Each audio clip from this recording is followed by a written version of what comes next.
From the start, Donald Trump has built his campaign on prejudice and paranoia. He is taking hate groups mainstream and helping a radical fringe take over the Republican Party. Hillary Clinton is a bigot who sees people of color only as votes, not as human beings worthy of a better future. Back to the world over. You just heard Hillary Clinton and Donald Trump going after each other this week. Donald Trump caused a firestorm when he appeared to shift to a more moderate position on immigration reform. But did he really? And Hillary Clinton's newly released emails seem to indicate influence peddling, while she hits Trump with new charges of racism and he hits back. Here to make sense of it all is editor-in-chief of CNS News, Terry Jeffrey. Terry, thanks for your willingness to come in and try to unpack this crazy week. I want to play this for you. All week, Hillary Clinton has been tarring Trump as a racist. She gave voice to those charges at a rally in Nevada on Thursday. Watch. Trump is reinforcing harmful stereotypes and offering a dog whistle to his most hateful supporters. It's a disturbing preview of what kind of president he'd be.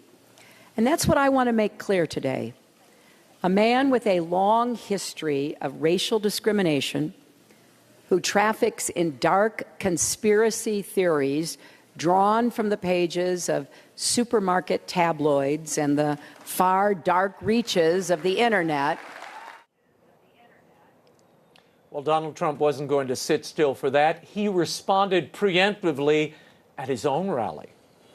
It's a movement, folks, like they've never seen before. And going to accuse decent Americans who support this campaign, your campaign, of being racists, which we're not. It's the oldest play in the Democratic playbook. Terry Jeffrey, does this work on any level? I mean, we have both of them charging the other with being racist. Raymond, I thought that one of the problems with Donald Trump's campaign in the primaries was his routine resort to ad hominem arguments and insulting his opponents and trying to label them with, absurd nicknames that insulted them. Now we have Hillary Clinton doing the same thing. And in a period in American history where very profound, fundamental questions about the future of our country, about whether we are going to be a free country, whether fundamental things like the right to life and religious liberty are going to be preserved or destroyed in this country are at stake, we have this kind of debate. And I think the country deserves a better debate, and I think they need to understand. I think the Republican candidate needs to articulate the things that are really at stake when this election comes down. And you want to talk about real issues with Hillary Clinton. This is a lady who believes that it ought to be legal under all circumstances to deliberately take the life of an innocent human being in the womb. She's completely 100% about abortion.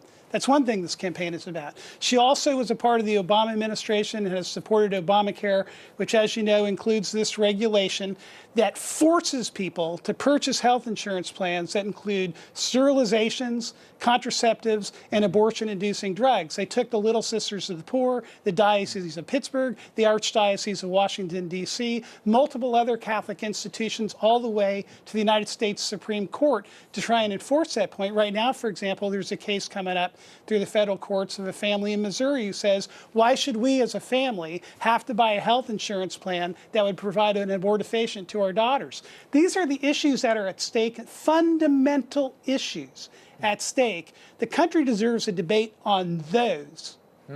We saw Donald Trump this week, though, not talking about those issues, and neither is Hillary Clinton. He's trying to pivot and reach out to these minority communities. He met with Hispanic and African-American leaders this week. Clearly, Hillary Clinton is trying to cut him off at the pass by saying, wait a minute, you've already said these inflammatory things, and therefore you can't you can't reach this community. It'll never be bought. You'd say what? Well, first of all, I think it's a good thing for Donald Trump to reach out to and campaign in all communities in the United States of America. We're one nation. He ought to treat us as one nation. And I think there's a false argument that's been made against some of the things that Trump's done, leaving his rhetoric aside. The question is it just for the government of the United States to enforce the border of the United States? The border of the United States is a just law. It's only a just thing to do it. I would argue that people in the federal government have a duty to enforce our borders. What about the immigration and work laws within the United States of America? Is it a just thing for our government to enforce the actual laws we have about work and immigration in the United States of America? Of course it is. And there are many good people who are victims of the fact that our government refuses to do that. Should Donald Trump continue to make that argument? I believe yes. Should he use good rhetoric when he does it? Yes. Should he engage Hillary Clinton on that issue? Yes. Should Hillary Clinton come back with answers about what her policies are? Yes. Well, you saw a little earlier, and we're going to get to the story that Trump may have stepped on by talking immigration this week. But with Sean Hannity at this town hall meeting, he said that he's open to a softening, that he's willing to work with people. He doesn't want to hurt these people, meaning those who are here illegally. Is that the right timing? Never mind the message of that. Is the timing right, A, because it stepped on the Hillary Clinton email dump that the AP, the report by the AP that we shared with you earlier, and at the same time, many of his supporters say, wait a minute, you're flip-flopping on us. Well, I think it does confuse people, and I don't think that anything Donald Trump's going to say on that is necessarily going to be translated accurately by the liberal press. But I think there is, look, so a lot of people say there's 11 million illegal aliens in the country. Are you going to deport them all? But that is not what the government needs to do. What the government needs to do is enforce the law against people who are hiring illegal aliens in this country. And think about the justice there. If you're a legal resident of the United States who's legally immigrated to the United States, or you're a citizen of the United States, and you're looking for a job and you're trying to make a decent wage, and someone illegally enters the United States and uses a fraudulent or a stolen Social Security number to get a job, is the government treating you justly by allowing that person who's come here illegally to compete with you for wages and a job?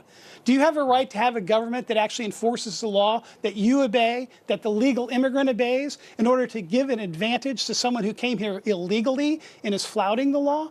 I think justice means the government enforces that law, and I think that is justice for the legal immigrant, it's justice for the citizen, and I think justice for the illegal immigrant is for that person to realize they're breaking the law and go home. I want to share this with you. This is a rally in New Hampshire on Thursday. Donald Trump had this to say about the way Hillary Clinton used her office when she was Secretary of State. Watch. Just imagine the damage to our security, to our integrity, to our standing in the world. And believe me, the world is laughing as they watch. If Hillary Clinton is allowed to sell the Oval Office in the same way she sold her office as Secretary of State. Does this move the needle for him, or did Trump step on his own story with the immigration, the softening on immigration story? Well, I think clearly he didn't have a clear and forceful message there. I think the story that the Associated Press did, connecting the people who met with Hillary Clinton as Secretary of State and those who talked with her, with making contributions to the Clinton Foundation, raises huge questions. That was an excellent piece of journalism, and it raises huge questions. This is a person whose job was to look out for the interests of the United States of America and its relations with other nations, and she's meeting with people who have other interests that gave money to her family's foundation. I think there's huge questions there that need to be answered. Do you think it's a pay-for-play scandal? Do you think it's a pay-for-play scheme? Well, no. Look, I don't think that you can jump to that conclusion, but I do think it is something that obviously there's an appearance of a conflict of interest, and whether there was an actual problem where, what you're saying, that's something that needs to be investigated. And I think part of the problem we had with what the Justice Department did is you had the Obama Justice Department investigating his own Secretary of State rather than having an independent counsel do it. If you're going to have that kind of investigation, I believe it needs to be done by an independent counsel who can come to an independent conclusion and let the American people know that justice was truly served. I want to share these latest polls with you in our remaining moments. The new Quinnipiac poll, taken between the 18th and the 24th, Clinton is up 10 points nationally. The LA Times poll sees it as a tie nationally. Right. Real Clear average, Real Clear Politics average, Clinton is up 6 points. What do these polls mean now? Are opinions cementing, Terry Jeffrey? The election's not over. I think either one of these candidates can win. And I think the national polls aren't the most important thing. As we saw in 2000, Al Gore got the popular vote. He didn't win the election. What matters is the Electoral College. And there's key states. Ohio is a crucial state. Florida is a crucial state. I think in this election, Michigan is a crucial state. Pennsylvania is a crucial state. So the candidate that wins those states is going to win the election. Those states are still up for grabs, so this election is still open. Terry Jeffrey, we will be in touch with you in the coming days. Thanks so much.